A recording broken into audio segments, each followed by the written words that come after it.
Raphael Varane insists France remains calm after its unconvincing win against Australia as it prepares to face Peru at the World Cup.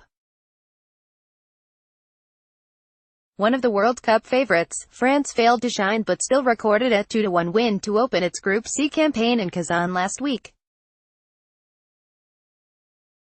Sluggish and underwhelming against a well-drilled Socceroos team that was unfortunate not to claim at least a point, France won thanks to Antoine Griezmann's second-half penalty, awarded after a VAR review, and a late own goal.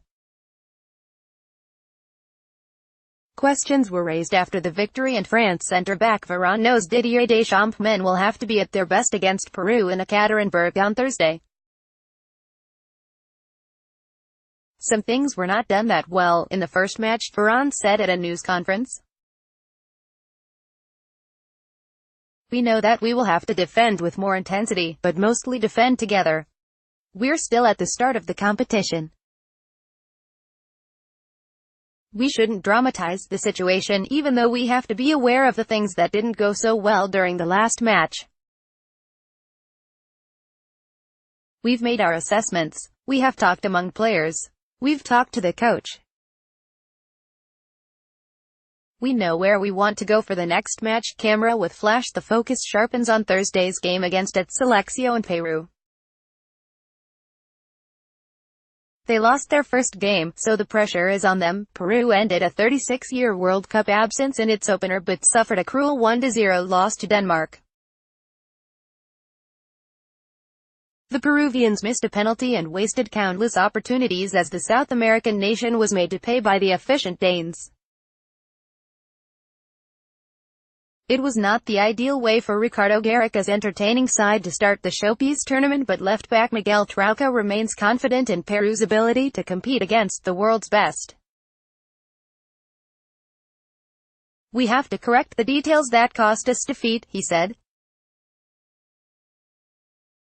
Our greatest confidence is knowing that we play good football, and we can match any team. Players to watch: France, Kylian Mbappé. The Paris Saint-Germain sensation was kept quiet against Australia, though he was not the only Frenchman to struggle.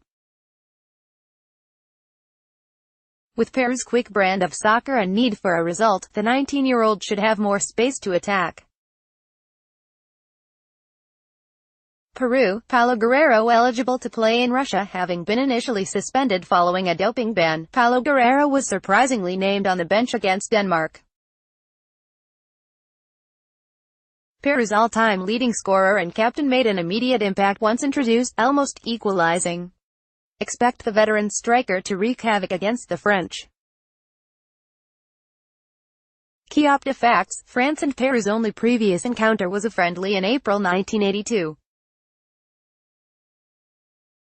The South American side won 1-0 at the Parc des Princes. The last South American team to beat France at the World Cup was Argentina in 1978. Since then, France is unbeaten in its last 7 World Cup fixtures against CONMEBOL opposition, W3D4, with 3 of the last 4 games ending goalless. Peru is winless in its last 7 World Cup matches. D2L5. Antoine Griezmann has been directly involved in 9 of France's last 13 goals scored in major tournaments, World Cup and European Championships, with 7 goals and 2 assists.